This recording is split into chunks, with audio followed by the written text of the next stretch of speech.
اب آپ کو مثال کے طور پر آپ کو نہیں پتا کہ بیسمنٹ میں کیا ہو رہا ہے، کیونکہ آپ دیکھ نہیں سکتے اس چیز کو، آپ اس چیز کو سن نہیں سکتے، محسوس نہیں کر سکتے ہیں، تو اس چیز کو غیب کہتے ہیں۔ تو غیب کا علم وہ صرف اللہ کی ذات کو ہوتا ہے۔ تو ذالک یہ من انباء الغیب، غیب کی خبروں میں سے ہے، نوحی ہم وحی کرتے ہیں، نوحی ہم وحی کرتے ہیں، ہی اس کی الی طرف کا، آپ کی الی کا آپ کی طرف، یعنی یہ غیب کی خبریں ہیں، ان کی وحی ہم آپ کی طرف کرتے ہیں۔ تو یہاں پر اس چیز کی نفی بھی ہوگی کہ انبیاء کے پاس غیب کا علم نہیں ہوتا ہے، بلکہ اللہ تعالیٰ کی وحی کے ذریعے ان کے پاس غیب کا علم آتا ہے۔ تو وہ چیز سننے میں آ جاتی ہے، یعنی حواس میں شامل ہو جاتی ہے۔ انبیاء جو وہی والی چیز آپ کو بتاتے ہیں تو وہ سن کر ہوتا ہے، حواس کے ذریعے ان کے علم میں آ گیا۔ تو جب حواس کا دخل ہو گیا انبیاء کے علم میں تو اس وقت غیب کی ان سے نفی ہوگی کہ وہ غیب کا علم نہیں کہلائے گا۔ تو غیب کا علم ہے، ہم اس کی وحی کرتے ہیں آپ کی طرف۔ وما كنت لديهم اذ يلقون اقلامهم ايهم يكفل مریم، وہ اور ما نہیں کنتا تھے آپ لدئی پاس ہم ان کے، جس وقت یلقون وہ پھینک رہے تھے، اقلام قلمیں ہم اپنی، یعنی قرآن اندازی وہ کر رہے تھے، تو اس وقت آپ ان کے پاس نہیں تھے، اور وہ کس چیز کی قرآن اندازی کر رہے تھے کہ ایو کون سا، ہم ان میں سے، یکفلو کفالت کرے گا، مریم علیہ السلام کی۔ تو یہ غیب کی خبر ہے جس کی وحی ہم نے آپ کے پاس کیا ہے۔ کیوں؟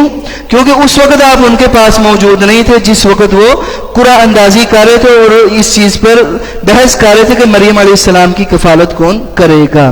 یعنی یہاں پر اللہ تعالیٰ نے پیغام دیا کہ یہ جو آپ کے پاس علم آیا نا، یہ آپ کا حصی علم نہیں ہے، بلکہ یہ ہمارے پاس جو غیب ہے ہم نے اس کی وحی آپ کی طرف کی ہے۔ وجہ کیا بیان کی؟ کیونکہ آپ وہاں پر موجود نہیں تھے، کیونکہ حواس والا جو علم ہوتا ہے وہ غیب والا علم نہیں ہوتا ہے۔ جی وما اور نہیں کنتا تھے آپ لدئی پاس ہم ان کے، جس وقت یختصمون وہ سب جھگڑا کر رہے تھے۔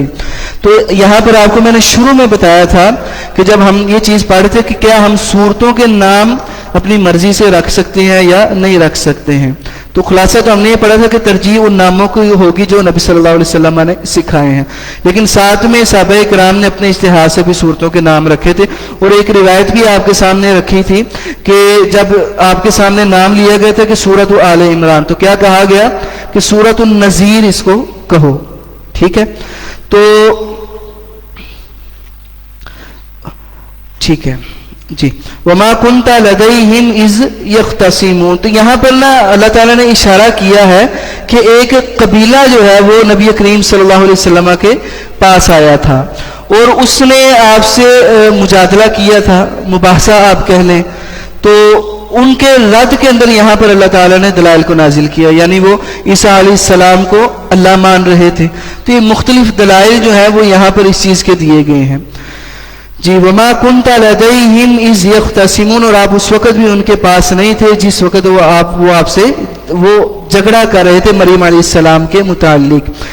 جس وقت قالت کہا الملائکۃ فرشتوں نے، یا مریم اے مریم، انا بے شک اللہ تعالیٰ، یبشر وہ خوشخبری دیتا ہے کہ آپ کو بکلمات کلمے کے بارے میں، منہ اپنی طرف سے، اسمہ اس کا نام، المسیح مسیح ہے، عیسیٰ ابن مریم جو کہ مریم کا بیٹا عیسیٰ ہے، عیسیٰ ہے، ابن بیٹا مریم کا، اس کا نام مسیح ہے جو کہ عیسیٰ ہے مریم کے بیٹے۔ اب مسیح اس کے بھی کئی ایک معنی ہیں، تو ایک تو مسیح جو ہے مسح سے بھی ہے، مسح کا معنی کیا ہوتا ہے؟ چھونا۔ مثال کے طور پر آپ موزوں کا مسح کرتے ہیں تو کیا کرتے ہیں کہ اپنے پاؤں کو آپ چھوتے ہیں، ٹھیک ہے، موزوں کو مسح کرتے ہیں، تو مسیح مسح سے بھی ہے، چھونے کے معنی میں بھی ہے۔ تو آپ کو مسیح اس لیے کہا جاتا تھا کیونکہ آپ چھو کر جو ہے پیدائشی جو اندھا ہے اس کو آپ صحیح کر دیتے تھے، برس والی جو بیماری ہے اس کو بھی آپ چھو کر ٹھیک کر دیتے تھے، اللہ تعالیٰ نے آپ کو قوت عطا کی تھی، تو اس لیے آپ کو مسیح کہا جاتا ہے۔ اسی طرح آپ کہہ لیں کہ مسافت کے معنی کے اندر بھی ہے کہ جو زمین کے اندر پھرتے ہیں اس کو بھی مسیح کہا جاتا ہے، سفر کرنے والا، تو دونوں معنی ہیں۔ تو ان کا نام جو ہے وہ مسیح ہے جو کہ مریم کے بیٹے عیسیٰ ہیں. وجیہن وجاہت والے ہیں فی میں دنیا میں، و اور الآخرتی آخرت میں، و اور من المقربین مقربین میں سے بھی ہیں، یعنی وہ بندے جو اللہ تعالیٰ کے بہت زیادہ قریب ہوتے ہیں. تو آپ وجاہت والے بھی ہیں دنیا اور آخرت کے اندر، اور اللہ تعالیٰ کے جو برگزیدہ اور قریب بندے ہیں ان میں سے بھی آپ ہیں. وہ اور یکلم، وہ کلام کرتا تھا الناس، لوگوں سے، یعنی وہ بچہ، فی المہدی، گود میں، وکہلا، اور بڑھاپے کے اندر. مہد کہتے ہیں اس عمر کو جو بچہ ماں کی گود کے اندر گزارتا ہے. تو ماں کی گود والی جو عمر ہے اس عمر کے اندر بھی آپ لوگوں سے گفتگو کرتے تھے. وکہلا، اور بڑھاپے کے اندر بھی. اور بعض مفسرین نے کہا کہ 30 سال یا 31 اور 32 سال سے اوپر کی جو عمر ہے اس کو کہلا کہا جاتا ہے. وہ اور من الصالحین، نیک لوگوں میں سے ہیں. قالت، کہا، ربی، میرے رب، انا، کیسے، یکون، ہوگا، لی، میرے لیے، والدن، کوئی بچہ، وہ حالانکہ لم، نہیں، یمسس، چھوا نہیں مجھ کو، بشر نے. تو یعنی خاوند کے بغیر میرا بچہ کیسے ہوگا. تو قالا، فرمایا، کاف، اسی کذالک، اسی طرح، اللہ تعالی، یخلق، وہ پیدا کرتے ہیں، ما، جو، یشاء، وہ چاہتے ہیں، یعنی اللہ کی مرضی ہے. اذا، جس وقت، قضا، فیصلہ کر لیتے ہیں اللہ تعالیٰ، امرن، کسی بھی معاملے کا، فا، تو، انما، صرف، یقولو، کہتے ہیں، لہو، اس چیز کے لیے، لام لیے ہو، اس، کیا کہتے ہیں، کن، ہو جا. فا، تو، یکون، وہ ہو جاتا ہے. یعنی وہ جب کسی بھی معاملے کا فیصلہ کر لیتے ہیں تو وہ صرف یہ بات کہتے ہیں کہ کن، تو فیکون، وہ ہو جاتا ہے. تو لفظ انما یہ بھی حصر کے لیے آتا ہے. تو یہاں پر بھی حصر کا معنی اس کے اندر شامل ہے کہ وہ صرف کن کہتے ہیں. کن کا اس بات ہے، اس کے علاوہ کوئی لفظ نہ کہنے کی یہاں پر نفی آ جاتی ہے کہ صرف اللہ تعالیٰ کو کن کہنا پڑتا ہے اور وہ ہو جاتا ہے. وَيُعَلِّمُهُ الْكِتَابَ وَالْحِكْمَةَ وَالتَّوْرَاةَ وَالْإِنْجِيلَ. وہ اور يُعَلِّمُ، وہ تعلیم دے گا، ہو، اس کو، الکتابہ، کتاب کی، والحکمت، اور حکمت کی، والتوراۃ، اور تورات کی، والانجیل، اور انجیل کی. وَرَسُولًا، اور رسول ہیں یا رسول بنایا ہے، اِلیٰ بنی اسرائیل، بنی اسرائیل کی طرف. انی، بے شک میں، قد، تحقیق، جئتکم بآیۃ من ربکم. جئتو کا اصل ترجمہ جو ہے وہ یہ ہے کہ میں آیا. جئتو، میں آیا. لیکن جو نحو، صرف اور گرامر کے طالب علم ہیں ان کو پتا ہوگا ایک لفظ ہوتا ہے لازم اور ایک ہوتا ہے متعدی. مختصراً آپ کے سامنے. تو جئتکم کا اصل ترجمہ تھا لازم والا، لیکن بعض جو آیت ان کے ساتھ اس نے اس کو متعدی کے ترجمے میں شامل کر دیا ہے. تو یہاں پر جئتو کا یہ ترجمہ نہیں ہوگا کہ میں آیا، بلکہ ترجمہ ہوگا انی، بے شک میں، قد، تحقیق، جئتو، میں لایا، کم، تمہارے پاس، آیت، نشانی، لے کر آیا. ترجمے میں جو تبدیلی آئی ہے وہ با کی وجہ سے، تو با نے اس کو لازم سے متعدی میں شامل کر لیا. قد جئتکم، تحقیق میں تمہارے پاس لایا ہوں، بآیت، نشانی، من ربکم، رب کی طرف سے، من سے، ربی، ربکم، تمہارے، یعنی تمہارے رب کی طرف سے میں تمہارے پاس نشانی لے کر آیا ہوں. انی، بے شک میں، اخلق، بناؤں گا، لکم، تمہارے لیے، من الطین، مٹی سے، کہیئت الطیری، کاف، طرح، ہیئتی، حالت، الطیری، پرندے کی، یعنی پرندے کی حالت کی طرح یا پرندے کی مانند میں مٹی سے تمہارے لیے بناؤں گا. تخلیق ہوتا ہے کسی چیز کو پہلی مرتبہ بنانا. ایک ہے کہ کوئی چیز آپ کے پاس موجود ہے، 2-3 چیزیں آپ کے پاس موجود ہیں، آپ اس سے کوئی چیز بنا لیتے ہیں. جیسے آپ کہہ رہے ہیں ٹیکنالوجی ہے یا یہ بلڈنگ ہے، یہ چیزیں ساری پہلے سے ہی اللہ تعالیٰ نے بنا کے رکھی ہیں. ہم ان کو اپ گریڈ کرتے ہیں، کوئی نہ کوئی نئی شکل و صورت ہم ان کو دے دیتے ہیں. اس کو تخلیق نہیں کہا جاتا ہے. تخلیق ہوتا ہے کہ کوئی چیز عدم ہے، اس کا وجود ہی نہیں ہے، اس کو پہلی مرتبہ بنانا. تو تخلیق وہ یہ صرف اللہ تعالیٰ کی ذات کے ساتھ خاص ہے. تو یہاں پر بطور نشانی کی اللہ کے رسول ہیں، اللہ تعالیٰ نے ایک طاقت آپ کو عطا کی تھی. تو اب میں نے یہاں پر تخلیق کا ترجمہ جو ہے وہ یہ نہیں کیا کہ میں پیدا کروں گا تمہارے لیے. ٹھیک، تخلیق اللہ تعالیٰ نے اپنے ساتھ خاص رکھی ہے، یعنی آدم علیہ السلام تھے، کوئی مٹیریل نہیں ہے، آپ نے ان کو سب سے پہلے بنا دیا تھا۔ ایک ہے کوئی مٹیریل، کوئی چیز موجود ہوتی ہے، آپ اس سے کوئی نہ کوئی چیزیں آپ بناتے ہیں، صفحہ ہے، سیاہی ہے، انک ہے، آپ اس سے کتاب بنا لیتے ہیں، چیزیں پہلے موجود ہوتی ہیں، آپ اس سے کوئی چیز بناتے ہیں۔ ایک ہے کوئی بھی چیز نہیں ہے، آپ نے اس چیز کو پہلی مرتبہ بنانا ہے، اس کو تخلیق کہتے ہیں، اور یہ اللہ کی ذات کے ساتھ خاص ہے۔ اب یہاں پر انہوں نے جو چیز بنائی ہے وہ کس سے بنائی ہے؟ اس مٹی سے جو اللہ تعالیٰ نے پہلے ہی بنائی ہوئی ہے، اس لیے تخلیق والا آپ نے ترجمہ یہاں پر نہیں کرنا ہے، ٹھیک ہے؟ تو آپ نے یہاں پر کرنا ہے کہ انی بے شک میں اخلوقو میں بناؤں گا، ٹھیک ہے؟ میں پیدا کروں گا نہیں ترجمہ ہوگا، کیوں؟ کیونکہ یہاں پر مٹی پہلے سے ہی موجود ہے، اللہ کی بنائی ہوئی ایک چیز موجود ہے، اس سے آپ اللہ کی توفیق سے، اللہ کی مدد سے آپ آگے کوئی پرندہ بنا رہے ہیں، ٹھیک ہے؟ تو اس لیے ہوگا کہ میں بناؤں گا، پیدا کروں گا اس وقت ہے کہ جب کوئی مٹیریل، کوئی بھی چیز موجود نہیں ہے، اس وقت کوئی چیز بنانی ہوتی ہے، ٹھیک ہے؟ تو اخلوقو میں بناؤں گا، لکم تمہارے لیے، من الطین مٹی سے، کہ ہیئۃ الطیر پرندے کی مانند، فانفخ فیہ، فا تو انفخ میں پھونک ماروں گا، فیہ اس میں، فی میں ہی اس، اب پھونک سانس یہ کس نے دیا ہے ان کو؟ اللہ تعالیٰ نے عطا کیا ہے، یعنی وہ چیزیں اللہ تعالیٰ نے پہلے بنا لی ہیں، آپ نے مزید آگے کوئی چیز بنانی ہے، اس لیے پیدا والا ترجمہ نہیں ہوگا بلکہ بناؤں گا۔ فانفخ تو میں پھونک ماروں گا، فیہ اس میں، فیکون تو وہ ہو جائے گا، طیرن پرندہ، یعنی پرندے کی شکل میں وہ ہو جائے گا، بِإِذْنِ اللَّهِ اللہ تعالیٰ کی اجازت کے ساتھ یا ذریعے، با کا ترجمہ ساتھ یا ذریعے، اذن اجازت اللہ، اللہ کی، یعنی اللہ کی اجازت کے ذریعے وہ پرندہ بن جائے گا، یا اللہ کے حکم کے ذریعے وہ پرندہ بن جائے گا۔ وَأُبْرِئُ اور میں درست کرتا ہوں، بری کرتا ہوں، الْأَكْمَحَ پیدائشی اندھے کو، پیدائشی اندھے کو بری کرتا ہوں، کس چیز سے؟ جو اس کا اندھا پن ہے اس سے، یعنی اس کا اندھا پن میں ختم کرتا ہوں۔ تو عام طور پر ترجمہ ہوتا ہے ابریئو میں درست کرتا ہوں، اصل ترجمہ کیا ہے؟ میں بری کرتا ہوں، ٹھیک ہے؟ تو یعنی اس کا جو پیدائشی اندھا پن تھا اس سے میں اس کو بری کر دیتا ہوں۔ والابرص اور برس والے کو اس کی بیماری سے میں بری کر دیتا ہوں۔ تو محاورتاً ہوگا کہ میں اس کو درست کرتا ہوں، ابریئو کا محاورتاً ترجمہ ہے کہ میں درست کرتا ہوں، اصل ترجمہ بری ہے۔ وَأُحْيِي اور میں زندہ کرتا ہوں، الموتى فوشدگان کو، فوشدہ کو، بِإِذْنِ اللَّهِ اللہ کی اجازت کے ساتھ یا اللہ کے حکم کے ساتھ۔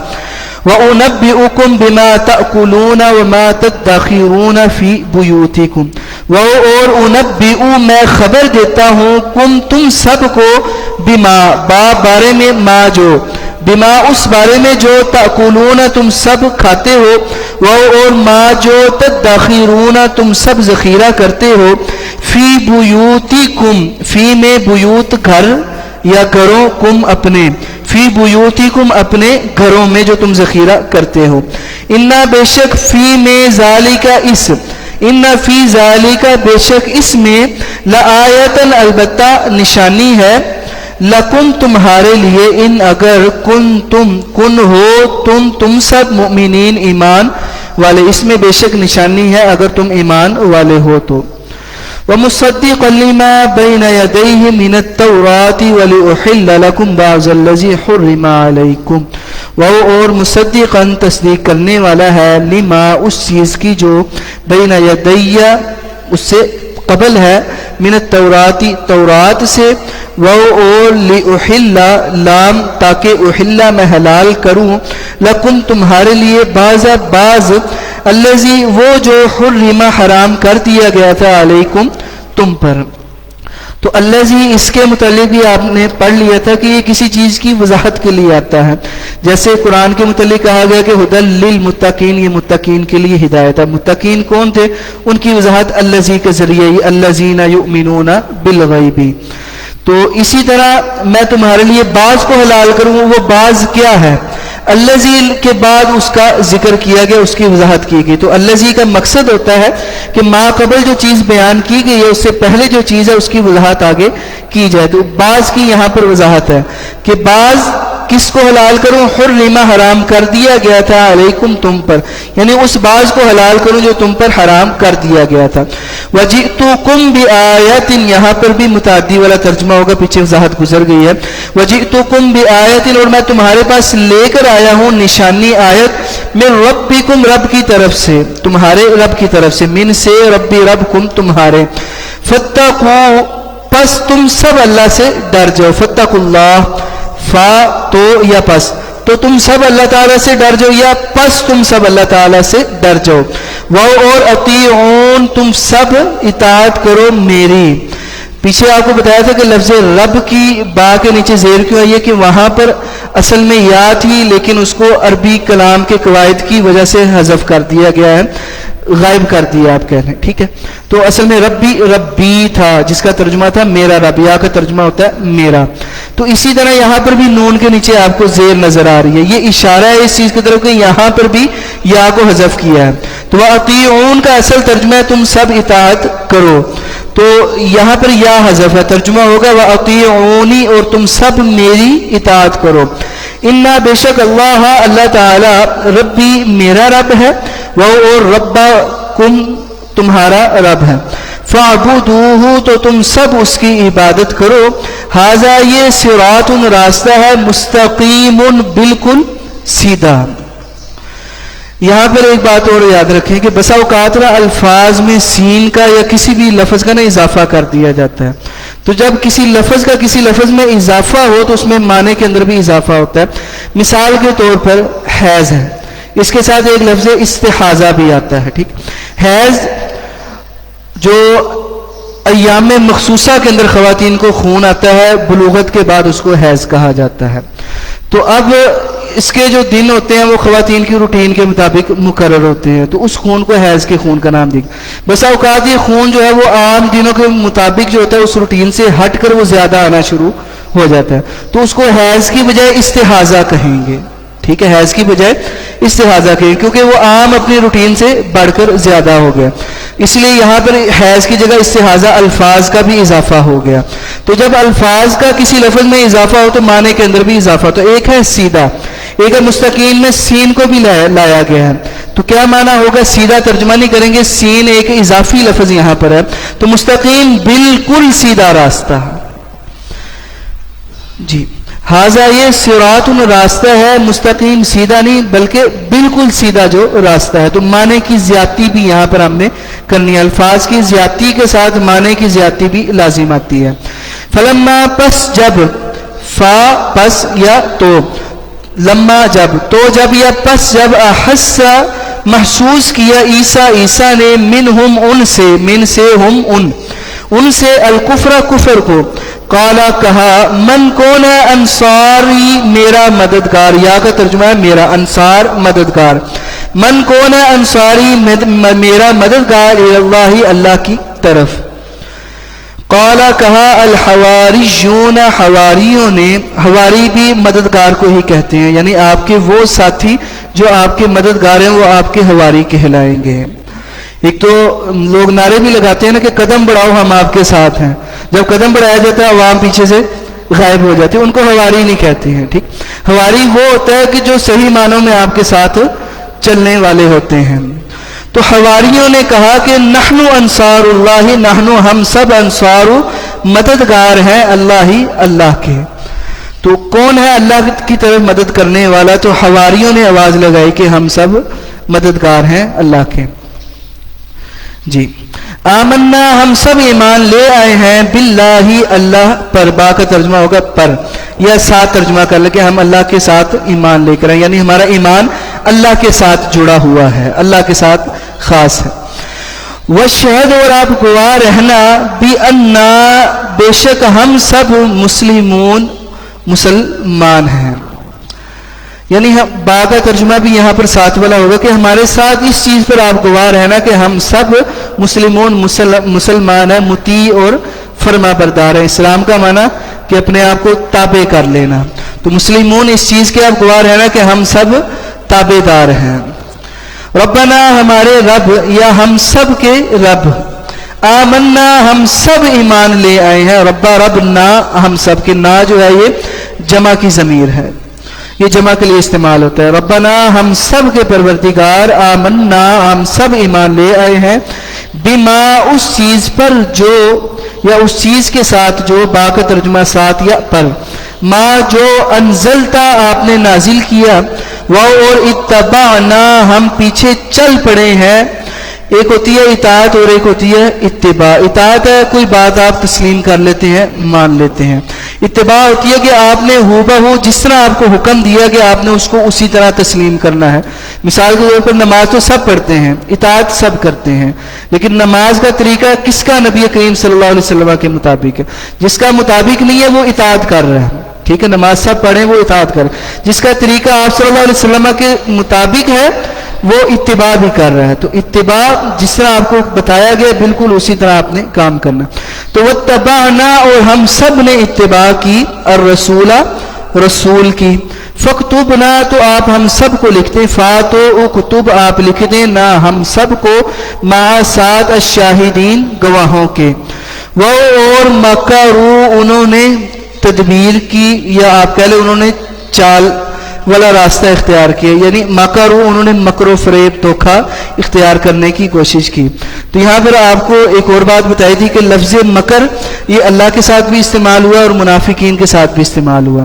منافقین کے لیے جب مکر کا ترجمہ کرنا ہے تو وہ چال چلنے کا ترجمہ کرنا ہے، آپ نے سازش والا ترجمہ کرنا ہے، مکر و فریب والا کرنا ہے.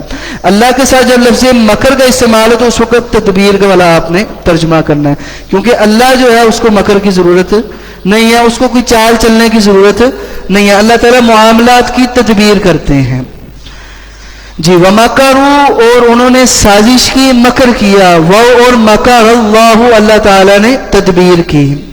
واللہ اور اللہ تعالیٰ خیر الماکرین سب سے بہتر تدبیر کرنے والے ہیں. خیر بہتر ہے، الماکرین تدبیر کرنے والوں میں سے، یعنی جو بھی تدبیر کرتے ہیں یا معاملات کے اندر کوئی ہیلے بانے یا کوئی بھی راستہ اختیار کرتے تو اللہ تعالیٰ سب سے بہتر تدبیر کرنے والے ہیں اور سب سے بہتر راستہ اختیار کرنے والے ہیں.